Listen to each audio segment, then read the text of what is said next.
मेरे पापा। सौम्या काम कर रही थी, उसके हाथों में झाड़ू आई ही थी। सुबह सुबह उठकर झाड़ू लगाने जा रही थी। गांव में उसे सब कहते थे, अपने घर में वो सबसे पहले घर की देहली में झाड़ू लगाया करे। तो वो सुबह उठती और झाड़ू सबसे पहले बाहर ही लगाती। सुबह 5:30 बजे उठ गई थी। ब्रश सोच से निपट झाड़ू लगाने जा रही थी कि शेखर की आवाज लगभग चीखती हुई सी आई, सौम्या।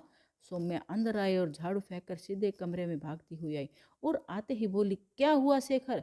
शेखर बोला, पिताजी। सौम्या ने जैसे ही ये सुना वो बोली, क्या पिताजी? शेखर बोला, घर जाना होगा सौम्या। सौम्या ने जल्दी से अपने दोनों बच्चों 3 साल के शुभ और 5 साल की शुभ्रा को उठाया। बिना मुंह धुलाए, बिना कपड़े बदले घर में ताला लगाकर सीधे घर को रवाना हो गई। शेखर गाड़ी चला रहा था। शुभ्रा पीछे गद्दी में सो गई और शुभ उसकी गोदी में सो रहा था। गाड़ी अपनी स्पीड से भागी चली जा रही थी और सौम्या चिंता में डूबी हुई थी। बार बार दुआ कर रही थी, बाबूजी को कुछ न हो, कुछ न हो। और तय कर रही थी कि इस बार किसी की भी नहीं सुनेगी वो, बाबूजी की भी नहीं। बस उन्हें अपने साथ ले आएगी किसी भी तरह। भले वो बात न माने हर बार की तरह, मगर इस बार वो उनकी भी नहीं सुनेगी। बस किसी भी तरह ले आएगी साथ में। और इस बार शेखर के बहकावे में भी नहीं आने वाली। उसके मन में गुस्से के साथ रुलाई फूट रही थी। उसकी आंख भरने ही वाली थी कि उसने अपने बाहर तलक आते आंसुओं को जल्दी से पोंछा और शेखर से पूछा, कितनी देर और लगेगी? शेखर ने कहा, अभी 2 घंटे बाकी हैं। सौम्या कुछ बोल न पाई, जान कर कि उन्हें निकले अभी बस 1 ही घंटा हुआ है। वो अंदर ही अंदर कुड़ सी गई और गाड़ी को कोसने लगी। अंदर ही अंदर कहने लगी, होने को कितनी महंगी गाड़ी है, मगर जल्दी नहीं पहुंचा सकती। बाबूजी खबरदार जो मुझे छोड़कर जाने की कोशिश भी की तो। और फिर रोने लगे। शेखर ने उसे ऐसे देखा तो बोला, शांत रहो सोमू, कुछ नहीं होगा, पापा को मन में अच्छी बातें सोचो। सौम्या ने शेखर की बात मान ली, लेकिन उसके 2 घंटे 2 सदी से भी भारी निकले और सौम्या यादों में चली गई। उसे याद आया वो दिन जब उसे बाबूजी मिले थे। यूं तो वो माता पिता की एकमात्र बेटी और 2 भाइयों की बहन थी।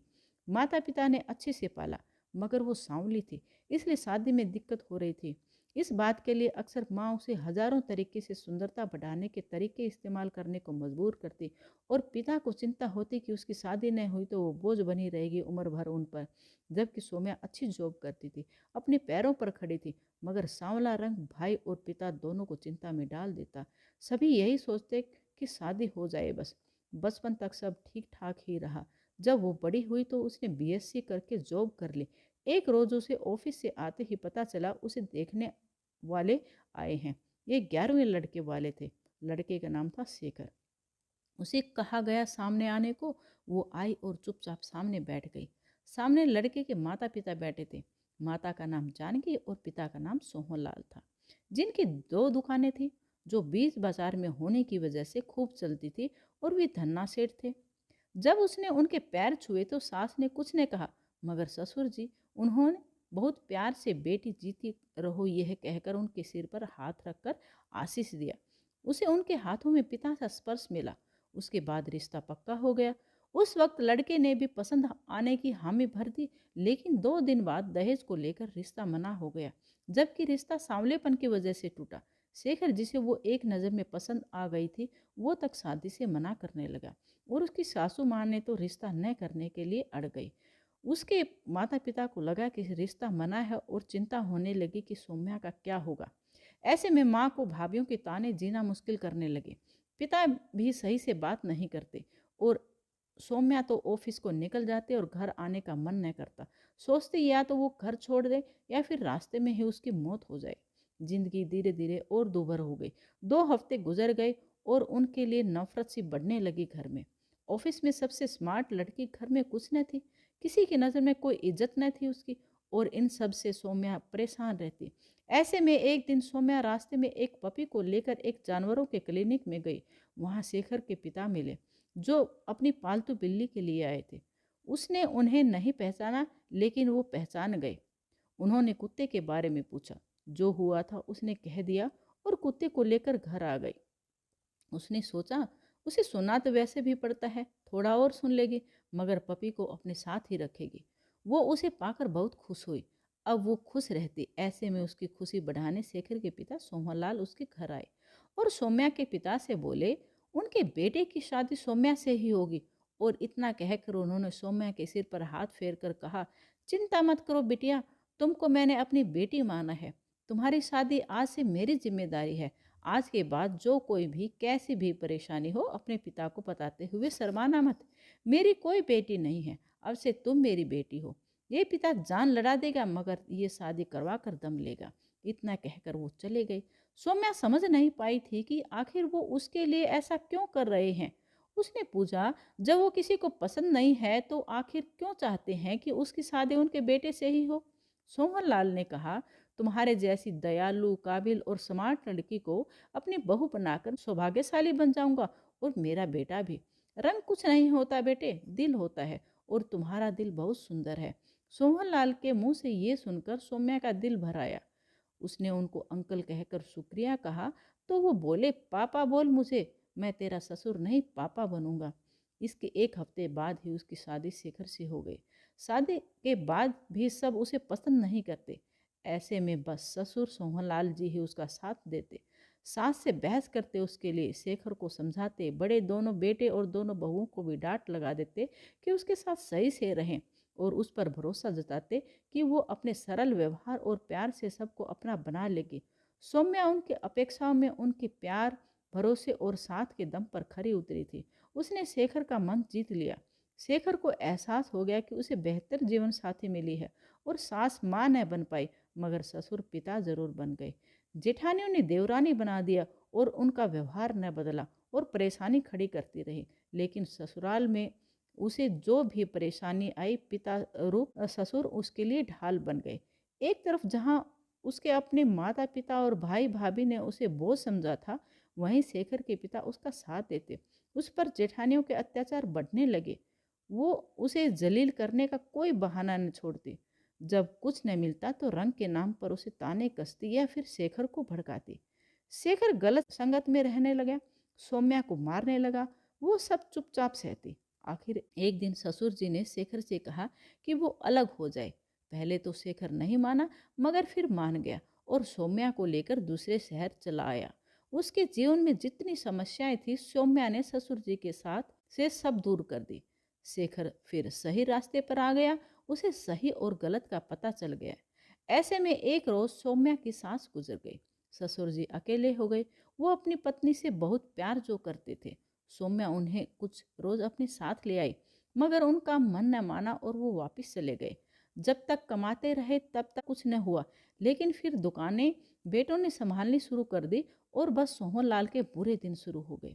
एक दिन सौम्या घर अचानक पहुंच गई। जेठानी और देवरानी को ससुर के साथ गलत व्यवहार करता देख लड़ पड़ी। ससुर जिन को अपने साथ ले जाने की जिद की मगर सोहनलाल गए ही नहीं और कहते रहे कि तेरी माँ यहीं रही उम्र भर और मरी भी यहीं, वो भी यहीं रहेंगे और मरने के बाद जानकी के पास चले जाएंगे। ये सुनकर सौम्या खूब रोई और झगड़ा करके चली आई और कसम खा ली कि वो वापस नहीं जाएगी उस दहलीज पर। और उसके 1 साल 1 महीने बाद पिताजी बीमार हैं, ये सुनकर ही वो चली जा रही थी और उसकी जान निकली जा रही थी। सौम्या अपने अतीत में और सोहनलाल की फिक्र में इतनी उलझी थी कि उसे पता ही नहीं चला कि घर कब आ गया। और जैसे ही शेखर ने उसे कहा कि घर आ गया है, वो ऐसे दौड़ी जैसे न जाने कुछ खो रहा हो। खुले दरवाजे से वो कहीं न रुकी और सीधी सोहनलाल के कमरे में पहुंची और दरवाज़ा खोलते ही बोली, पापा। सोहनलाल ने इतने दिनों बाद उसके मुंह से पापा सुना तो वो जैसे होश में आए और बोले, मेरी बेटी आ गई। सौम्या जल्दी से उनके पास गई और बोली, आ गई पापा आपकी बेटी। आपको क्या लगा था आप मुझे छोड़कर चले जाएंगे? इन सारे लोगों के जुल्म ऐसे ही रिश्तों में रहोगे? आज मैं आपकी कुछ नहीं सुनूंगी। मैं आपको ले जाने आई हूँ। रही थी सासू माँ उम्र भर यहाँ, मगर आप थे उनके साथ इसलिए। लेकिन आज वो आपके पास नहीं है, मगर आपकी बेटी जरूर है। अगर आपने आज भी जिद की तो देख लेना, फिर आपसे पहले आपकी ये बेटी छत से कूदकर जान दे देगी। इतना कहकर उसने सामने खड़ी देवरानी और जेठानी की तरफ देखा और दहाड़ सी लगाई। मैं बेवकूफ़ थी जो सब सहती रही और आपको यहाँ छोड़ गई। सच पाप हो गया मुझसे जो इन पत्थरों के पास छोड़ दिया आपको। फिर आंखों से झरझर बहते आंसुओं को पोंछ कर बोली, लेकिन आज देखती हूँ किसकी हिम्मत है जो आपको मेरे साथ जाने से रोकता है। ये बात उसने जेठानियों को देखकर कही थी। सास के मरने के बाद जब वो ससुर जी को साथ ले जाने आई थी तो जेठानी और देवरानी ने संपत्ति के लिए उसे घर से बाहर धक्का देकर निकाल दिया था और ससुर जी को नहीं ले जाने दिया था। ससुर जी बीमार हो गए परंतु संपत्ति उनके नाम नहीं की और इसलिए उन लोगों ने उनके साथ बदतर व्यवहार करना शुरू कर दिया। खाने को देना बंद कर दिया, कमरे में बंद कर रखने लगे पागल कहकर, क्योंकि वो हर वक्त बेटी बेटी पुकारते और वो सबसे कहती थी कि उनके कोई बेटी नहीं है। 1 साल में उन्होंने सोहनलाल को एक जर्जर हड्डी का ढांचा बना दिया जिसमें जिंदगी बस सौम्या को देखने भर की रह गई थी। शेखर पिता का सर गोद में रखे बैठा था।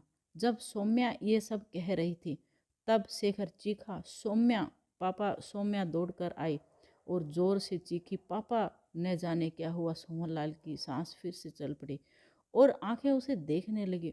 सौम्या ने जल्दी से उनका सर अपनी गोदी में रखा और बोली, पापा अपनी बेटी को छोड़कर मत जाना, बिल्कुल मत जाना, नहीं तो मैं भी नहीं जीऊंगी, धमकी भरे स्वर में सौम्या बोली। फिर संभल कर कहा, पापा हम अभी आपको अस्पताल ले चलेंगे और इस पिंजरे से भी बहुत दूर। इतना कहकर पिछली बार उसे धक्के मारकर घर से निकालने वाले जेठानी को उसने आराम से एक किनारे किया और शेखर के साथ मिलकर अपने ससुर को स्ट्रेचर पर लिटाकर अस्पताल ले गई। वहां जाकर जो पता चला वो सुनकर वो आग बबूला हो गई। गुस्सा तो इतना आया कि उसे कि वो अभी घर जाकर सब बक देती, मगर वो सोहनलाल को अपने घर ले गई और खूब सेवा की और पूरी तरह ठीक होने दिया।